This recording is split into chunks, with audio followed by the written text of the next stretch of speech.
If I've learned one thing during the pandemic, it is that our communities are more important than ever. Even in isolation, we relied on family, neighbors, local workers, and professionals to see us through our darkest days. And it made me wonder about our school communities. I want to know how school leaders are building and leveraging communities to support all their students, in good times and in bad. I want to know more. I want to know if schools with strong communities fared better during the pandemic than those without.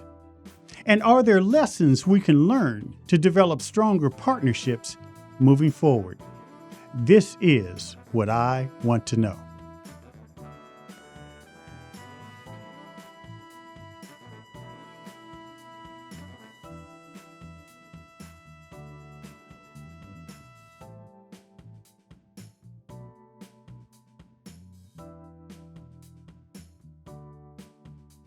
To learn more about how strong school communities are conceived, built, and maintained throughout time, I'm happy to be joined by the founder of Achievement Prep, Shantelle Wright, and the CEO of the Oaks Academy, Andrew Hart. Shantelle Wright is the founder of Achievement Prep, a network of charter schools founded in 2007 and located in Southeast Washington, D.C. Since then, the school has won awards and been recognized for closing the achievement gap for low-income students. Prior to Achievement Prep, Shantelle practiced commercial real estate law. She's a graduate of Hampton University and the George Washington University School of Law. Shantelle, thank you so much for joining this show. I have so much respect for you. And, we want people to hear from great school leaders, and you're an amazing school leader. So thanks so much for joining. Thank you for having me. Kevin, I appreciate you. You set the foundation for us. So just trying to keep it going. There's a lot I want to unpack. But I'd be remiss if I didn't ask you about your background. And, you were a successful lawyer, but before that, you had some dreams you wanted to achieve. Talk about how you grew up and what led you to moving from a legal practice to starting a charter school. Yeah. So, honestly, this is all homage to my mom. So I grew up in Rochester, New York, single mom, very much so like the scholars we serve. We didn't have much, but for my mom, education really was the greatest equalizer. I always grew up saying I wanted to be a lawyer. So not to date myself, but at the time the show LA Law was out, and I was like, that's what I'm going to do. I'm going to know my rights. When the police pull me over, I'm going to know what they can and can't do. And so, when I grew up, the real ways of making money where you either were a doctor or a lawyer. There wasn't this Silicon Valley, Google, Facebook, all of that. So when I said I wanted to be a lawyer, my mom said, good, that'll be money. That's good. That's a good career. So my freshman year, I had to do work study because I didn't have much. And my work study actually put me at a preschool. And I said, oh my goodness, I want to do this. I love this. I love working with these children. And I remember freshman year, Kevin, I told my mom, I said, Mom, I know what I want to do. And she said, what? I said, I want to be a teacher. And literally, to quote, my mom said, teachers don't make no money. You're going to law school. And so I grew up in a time where you did what your parent told you to do. And so I went to law school, which is how I ended up in DC, and I went to George Washington University, very expensive school. The most expensive college in America. Is it? People don't know that. All the great colleges, George Washington University is the most expensive college. Wow. The 4-year program undergrad in the country. Well, the law school wasn't far behind it. I tell you that. I did not know that. Well, that's why I went to law school. But I was always tutoring. I was always mentoring. I was always working with some children. There was really this dichotomy. Do I make money or do I do a life of service? And while I wanted to do a life of service, I couldn't afford to. But I'd spent 6 years, making good money. And I said, you know what? Partner is not what I want to do. I was always, mentoring. I was mentoring at a local charter school. Didn't even know what a charter school was, but we were mentoring in Southeast DC. And I said, you know what? I'm going to actually take this leap of faith. Now, my mother wasn't happy. She thought, my ex-husband at the time was an educator. She thought he had put me on drugs or something, because when you grow up in the Black community, and you're poor, you don't work to do what you want to do. You work to make money. And so that's how I ended up in the movement. And when I did, I think I was shocked at the amount of bureaucracy in education, honestly. I think those looking at education from the outside look at it with rose colored glasses, and you think that the center of attention is children. And there were more adult issues happening than anything I'd ever seen. And so I thought, you know what? I'm a lawyer. Let me study this charter school thing. What is it? And then I had the audacity to think, I can open up a school. I Well, could and do that's this. that's about the time we met. I never forget you. Uh, you were doing your research. You came, and I was still in office then, and we met, and you talked about your vision from the very beginning. Even when you built your board, it was clear that you were on a mission. So you started this school, and you started it in Southeast DC. Now, I think Americans, you talk about rose colored glasses. I have to say this, Chantel, that two-thirds of American high school graduates are neither career nor college ready. That means they don't graduate at grade level. Two-thirds. That's all of American, and that's according to the Department of Education Statistics. All American school-age students, two-thirds are neither career nor college ready. But when it comes to kids of color, it's even more stark. And in the area, part of the area I represented and where you started your school years ago, there were incredible deficits. Oh, You've gone through the process. You went through the process, getting all your permitting, getting the charter, going through the bureaucracy to get going. When did it hit you after you opened your doors how big a hill you need to climb for those kids? so often school leaders, and I think this is the mistake that happens a lot of times, is you think the work is the bureaucratic stuff, right? You think the work is getting approved. You think the work is getting past the political statements and all of that. The work is really getting the community to embrace you and understand you. The work is really talking to people who have been in these communities and have done this work and understand what's happening. And so for me, you know, the the bureaucratic part was the easy part. I was a lawyer. I could figure out how to, what form I needed and what my rights were, right?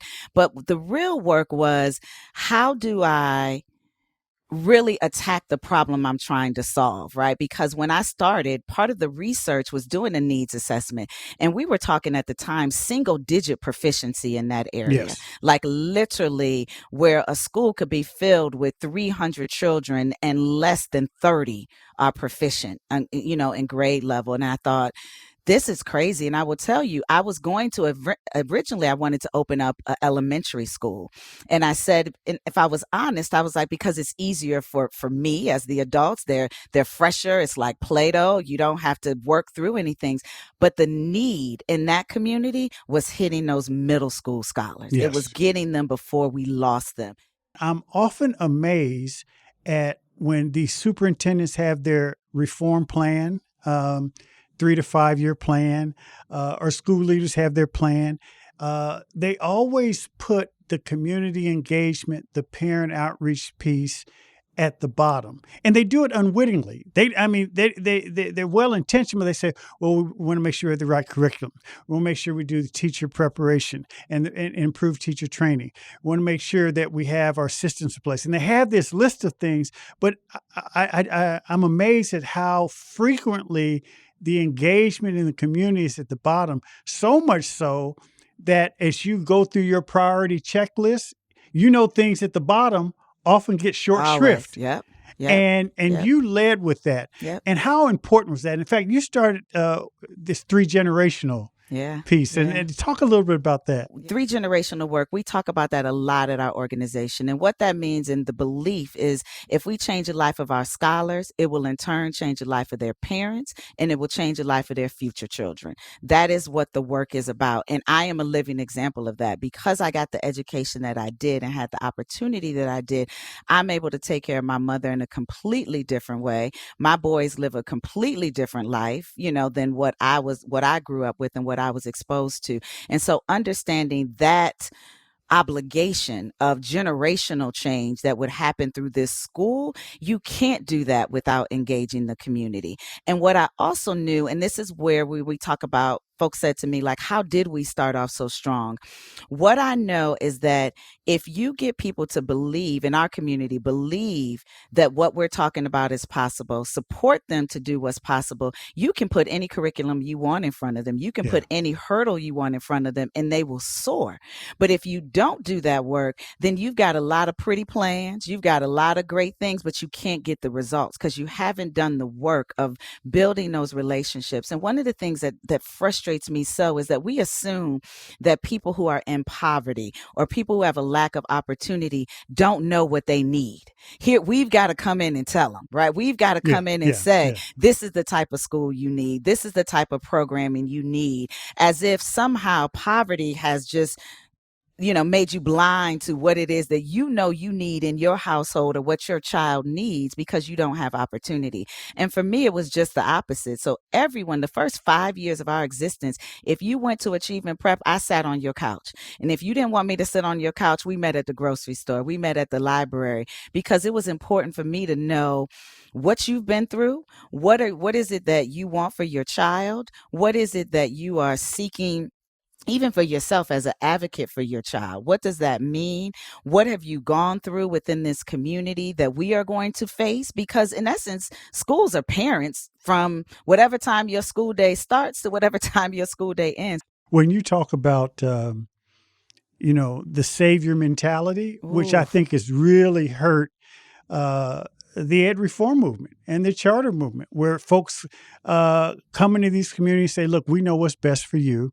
I call them drive-by educators. And they put that parent piece at the bottom of that list of priorities. And as I said, you did the hard work in engaging the community. But I want to go back because even when you do the hard work, there's still that built-in suspicion. It takes consistency. It takes time. Can you think of any examples where you had to overcome that suspicion and it ultimately worked out? Family said to me all the time, well, we've heard this before. We've been here before. Charters have come and gone, or this school has come and gone. And I said, okay. I said, well, we're going to be here. Like, this is not a temporary facility. We're going to actually invest in this community. So I don't know how and why people gave me money, but they gave me money to build out this beautiful, campus and facility and investing in there. But I think about times where I said, I'm going to be available to you. If you have something, you have a concern, you'll be able to call me. And people say, okay, yep, sure. So will I call the main office? No, you call my cell phone. And I remember one time she was like, okay, I call your cell phone. I said, yep. And I said, here's my number. She was like, okay. Literally, I saw her walk to the corner and then dial the number to see if it was really me. And I said, yes, Mom. She was like, oh, I just wanted to make sure that this was really your real number. Back when you were dating, they're like, is this really your phone number? I said, it absolutely is my phone number. And I said, I'm going to be here every morning when you drop your child off, and I'm going to be here in the afternoon. For me, I ran a school where it was people first, paper second. You are one of the most incredibly successful school leaders in the country, particularly with the population of students you serve and the deficits they had coming in. Many, as you alluded to, were at 5-10% proficiency level, 2 or 3 grades behind.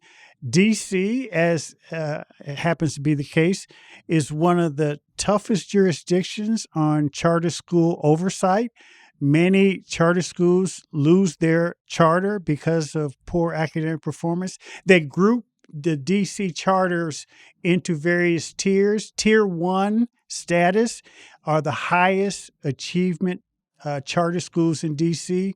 For the population you serve and the size of your school, and you weren't part of a national network like KIPP or Imagine or BASIS, you were a Tier 1 charter school, which meant that you received and achieved some of the most profound and striking results for some of the most challenged population of students. How much of that would you attribute to that overall approach we've talked about? I attribute 99% of that, honestly, Kevin, to the school culture and the community that we created. we intentionally did the work of meeting our scholars' needs, helping them to believe and know who they are so that they could believe that what we were putting in front of them was something that they could succeed and that they could do. We had to do, and schools continue to have to do in 9 months what should have happened for a child in 2 to 3 years. And so, how do you do that without blaming the child, without blaming the parent, without blaming the circumstances? In my mind, schools are hospitals.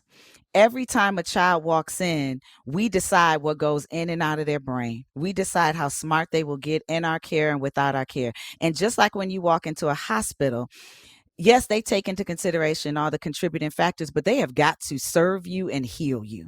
That is how we approach school. All of those factors are very important, but they are in front of us now. They are our patients. They are who we are responsible for. We must heal and serve them. And so we approached it in that way. And so much of it was about what we said to scholars on a daily basis, telling them that they're brilliant even when the test scores don't necessarily show and say that, helping them to see and track their progress, right? Because so often when I am 2 and 3 grades behind, moving up 1 grade doesn't really mean anything on the test. But we said here, moving up means something. So if you did that, then you can definitely do this. Growth matters. Right. It matters. It matters tremendously. And every time we underestimate that, it takes away from a child even feeling like what you're asking them to do, they can attain. So, Shantelle, I have one last question. This is what I really want to know. What tips can you share for aspiring school leaders on how to build and maintain a vibrant school community? Yeah. I would say the first thing that I'm going to say is you need to talk to the community. If you are afraid of the community that you're going to, then find another community. If you, and then when you go, you need to find the mayor of that community, because every community has somebody who has the intel. The unelected mayor. Yes, let me be clear. See, that's what I'm saying. Those of you who've been in the hood, you know, there is an unelected mayor of every neighborhood. There is somebody, and it's usually a Black woman who is, has all the information and the detail. Go and talk to them. But then more importantly, not more importantly, just as importantly, internally, think about the culture that you want to create. Think about what your outcome is, and think about how you bring the scholars and the families along in creating that reality. Don't assume that you know. Don't assume that poverty and lack of opportunity means that folks don't know what they need, because they do. They do. You just got to talk to them. Yeah. Shantelle, as always, it's great being with you. Thanks so much for joining. Thank you for having me, Kevin. And you keep doing the great work you're doing. Whenever you need me, I'm here. Thank you. Thank you.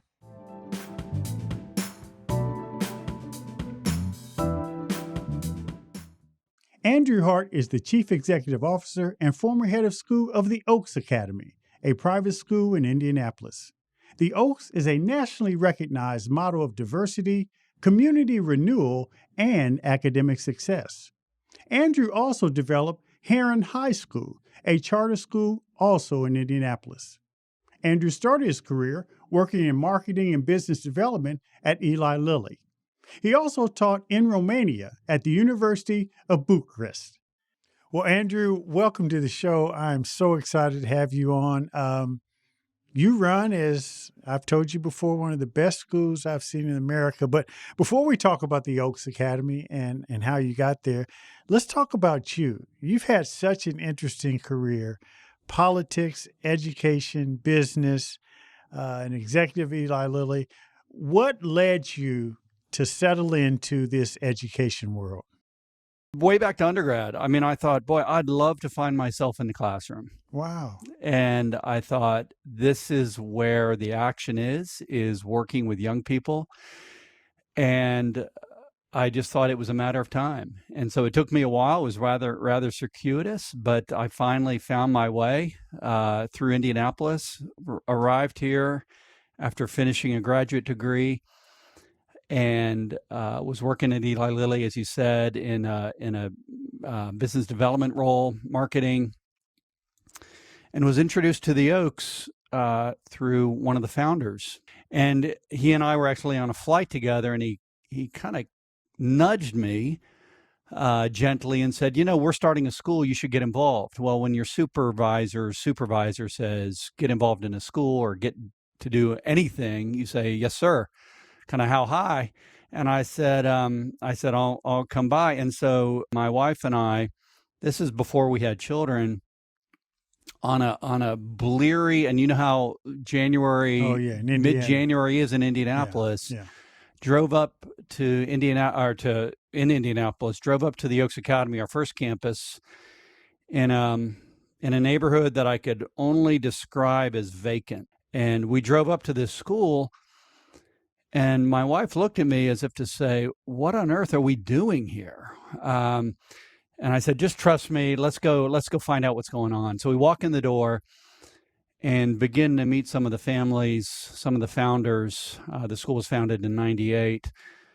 And I can say it was nothing short of a moment of conversion where I thought, okay, this is what I want to do. I want to get involved in this school in some way, because I knew by the passion of the people that I was meeting, by their vision for not only for the children that were in that school, but also for the larger community.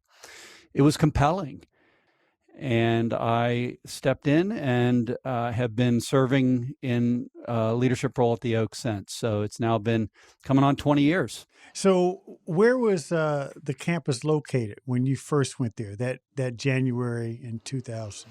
Yeah, so it's located where our first campus is currently located at 23rd and Park, in a neighborhood that is now identified as Fall Creek. That's a relatively new name that's been assigned. Oh, yeah. But interestingly, as you and I have talked about in the past, historically a very significant neighborhood for many, many reasons. And I've written about that. You have. And one of the reasons is because on a fateful night, April 4th, 1968, the day that Martin Luther King was shot and killed in Memphis, Robert Kennedy arrived in our city. And despite all warnings against making an appearance just 2 blocks south of us, he stood on a platform. The sheriff was saying, don't do it. You're going to be in danger, personal danger. He had just announced his run for president. He made a speech that has now become renowned. In fact, some people call it the greatest speech he ever gave, spontaneously called for the healing of our racial divide. Yeah. And the healing of America, called on Americans to pray for peace. And that was just a couple blocks south in what is now called Kennedy King Park. Yeah. And that's where our first school was started back in '98. And as you know, I grew up in Indianapolis, and on that fateful night, my mother, who used to take us to marches and the like, carted us down to see what she told me at the time. I was a young boy, 10 or 11. She said, I want you to go hear the next president of the United States. Little did we know, during that cold, rainy, it was a misty rain, it wasn't a full rain, he announced to us that Dr. King had been killed. Everyone was crying. And what was interesting about the power of his speech, his spontaneous remarks, was there were 30 American cities that burned that night, and Indianapolis did not, because when we went back home, my father, who was a pharmacist, had come home from work.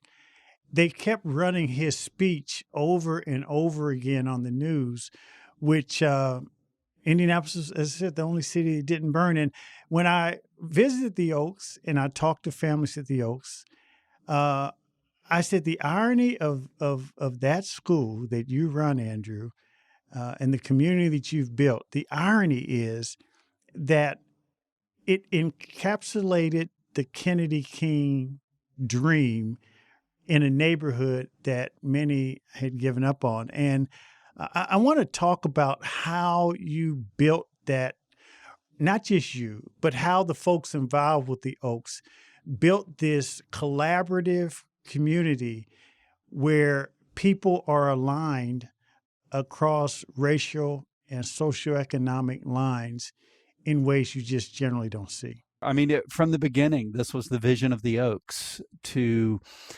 restore a place where we could be in relationship with one another, where we would have a shared vision around our own children, around their future, wanting them to have a future better than our own, where there would be a greater spirit of unity. Everyone knew that it would be hard, that we would be pressing into hard issues, courageous conversations. And we knew that from the beginning. I wasn't there at the very beginning, but that has continued to this day, even as we have grown. It hasn't gotten any easier. This little group, 53 children, committed faculty, committed leadership, committed donor community, came around this idea and said, let's give it a go. And so that was the spark. And it, in the first 4 years, we had 4 different school leaders. Just to give you a sense of the challenges that we were dealing with. We had several attempts to burn the building down, several arson attempts to burn the building down, all kinds of graffiti.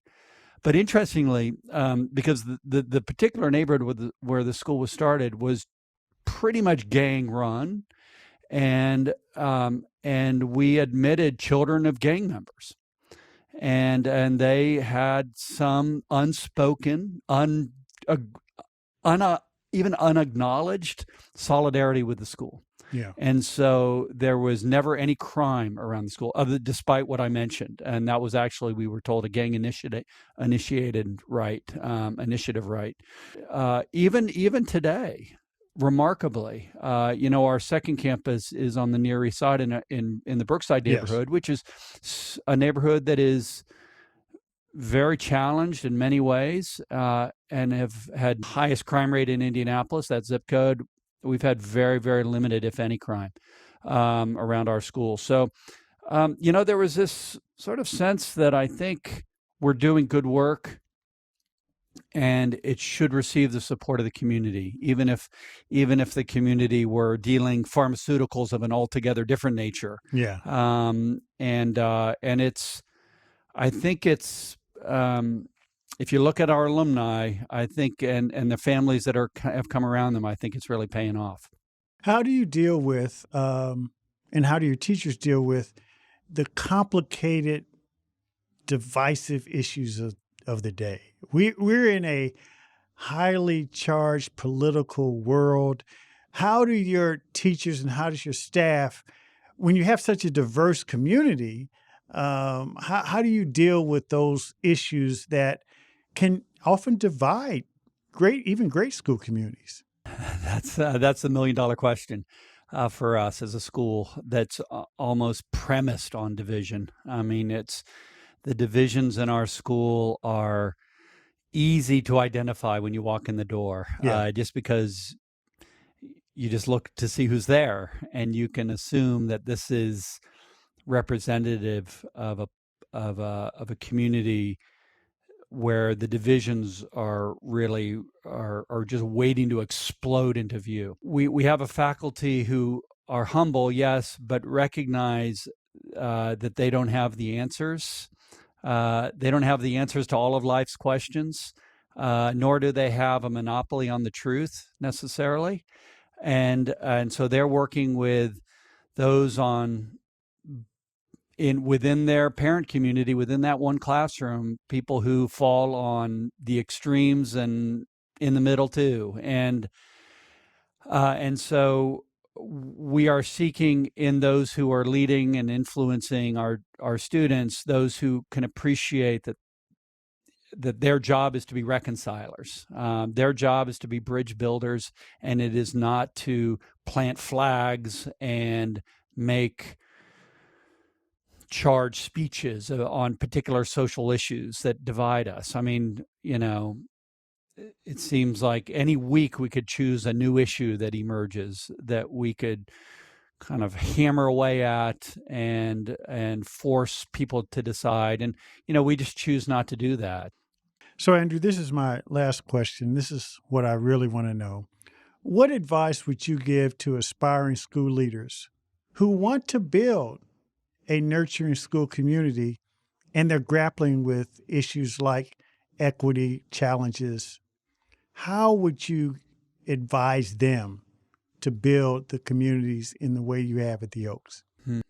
Yeah, that's because I do meet with lots of school leaders and who are wanting to start schools like the Oaks or wanting to build some aspect of the Oaks into their cultures. You know, if you walk down our halls, you'll meet lots of people who've been at this work at the Oaks for 15, 20, 23 years since the very start, who are still working at it, feel like they know nothing more than they did when we first started. And so what does that reflect? I'll say it again, it reflects a spirit of humility.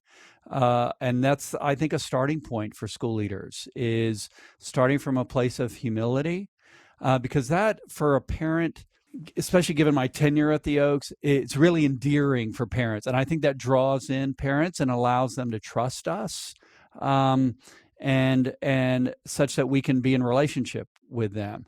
The second thing, which is related to that, is to be very attentive to work out conflict and to work through conflict courageously, but to allow tensions to exist in our schools. So there are, like, for instance, the three there, we have all kinds of tensions built into our schools. So it's a world-class education on a shoestring budget, basically. That is a tension that we just have to live with. So that's a tension. You know, we have racial tension in our school. That's just a reality.